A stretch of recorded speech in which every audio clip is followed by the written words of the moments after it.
اعوذ باللہ من الشیطان الرجیم بسم اللہ الرحمن الرحیم سورہ الحج چیپٹر نمبر 22 آیت نمبر 55 to 57۔ اور انکار کرنے والے لوگ ہمیشہ اس کی طرف سے شک میں پڑے رہیں گے یہاں تک کہ اچانک ان پر قیامت آ جائے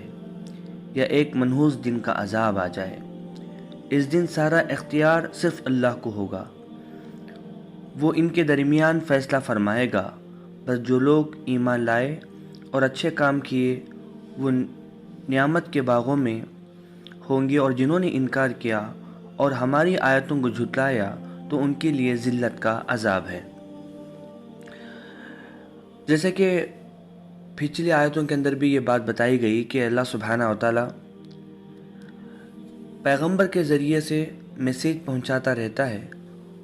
اور اس کے ذریعے سے لوگوں کو ہدایت دیتا ہے، مگر کئی لوگ ایسے ہیں جو پیغمبر کو خود انکار کر دیتے ہیں، اور انکار کرنے کا جو مقصد عقلی دلیل نہیں ہے بلکہ وہ ظاہری دیکھتے ہیں کہ جو پیغمبر ہمیں عظمت کی بات کہہ رہا ہے اس کے پاس نہ بہت زیادہ مال و دولت ہے، نہ کسی قسم کا عہدہ اس کے پاس ہے، نہ کسی قسم کا جو ہے بہت بڑا بزنس اس کے پاس ہے۔ وہ ظاہری چیزوں کو دیکھتے ہیں، جو دنیاوی چیزوں کو دیکھتے ہیں۔ وہ سمجھتے ہیں کہ شاید دنیا کے اندر بہت بڑا عہدہ پا جانا اور بہت بڑا جو ہے بہت زیادہ مال کما لینا ایک عظمت کی بات ہے، جو کہ پریزنٹلی جو پیغمبر بتا رہے اس کے پاس نہیں ہے۔ مگر اللہ سبحانہ و تعالیٰ اس پیغمبر کے ذریعے ایسی باتیں بتاتا ہے، مگر وہ ظاہری چیزوں کو دیکھنے کے بعد اس پیغمبر کا انکار کرنے لگتے ہیں، اور وہ شک میں پڑے ہوئے ہیں، وہ کنفیوز بھی ہیں۔ تو اللہ سبحانہ و تعالیٰ وقت دیتا ہے سدھرنے کا، صحیح راستے پہ آنے کا اور پیغمبر کی بات کو سمجھ کے یقین کرنے کا۔ مگر کچھ لوگ ایسے ہوتے ہیں، ایسے دنیا کے کاموں کے اندر مگن ہو جاتے ہیں کہ پیغمبر کی بات آتی رہتی ہے سامنے ان کے، یہ لوگ انکار کرتے رہتے ہیں، اور ایک ایسا دن آ جاتا ہے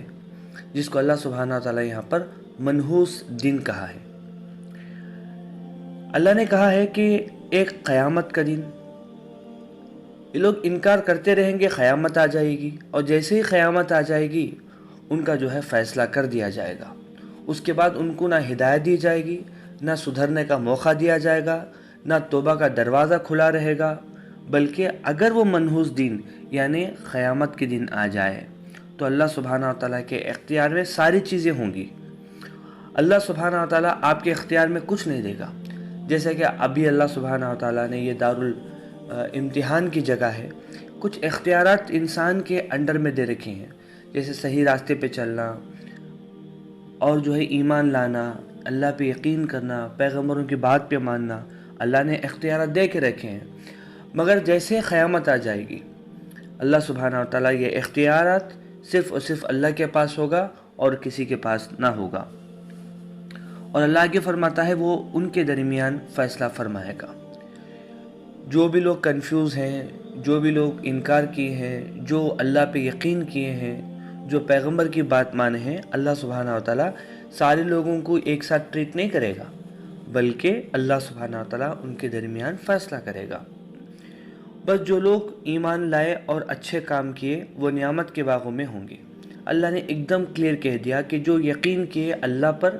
اللہ کے رسول پر، آخرت پہ، انہیں مرنے کے بعد کی زندگی ہے، ان کو ایک دم کلیئر طریقے سے معلوم تھا، تو ظاہر سی بات ہے تم یقین کرتے تھے، اللہ سبحانہ وتعالیٰ اس کا اجر دے گا۔ جو لوگ نیک کام کرتے تھے، ایسا نہیں کہ صرف یقین کر لیا اور نیک کام نہیں کیا، ایسا نہیں، بلکہ یقین کرنے کے بعد، اللہ پہ یقین کرنے کے بعد اچھے اعمال کرنا بھی بے حد ضروری ہے۔ ایک آدمی ہے جو بالکل برے اعمال کرتا ہے اور ایک آدمی ہے جو اچھے اعمال کرتا ہے، دونوں برابر نہیں ہو سکتے۔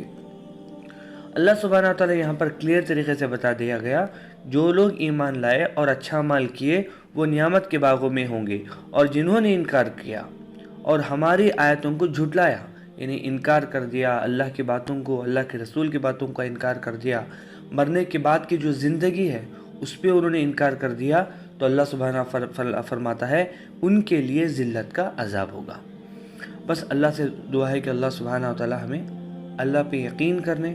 اللہ کے رسول محمد صلی اللہ علیہ وسلم کی باتوں پہ یقین کرنے، آخرت پہ یقین کرنے، اچھے اعمال کرنے کی توفیق عطا فرمائے۔ السلام علیکم ورحمۃ اللہ وبرکاتہ۔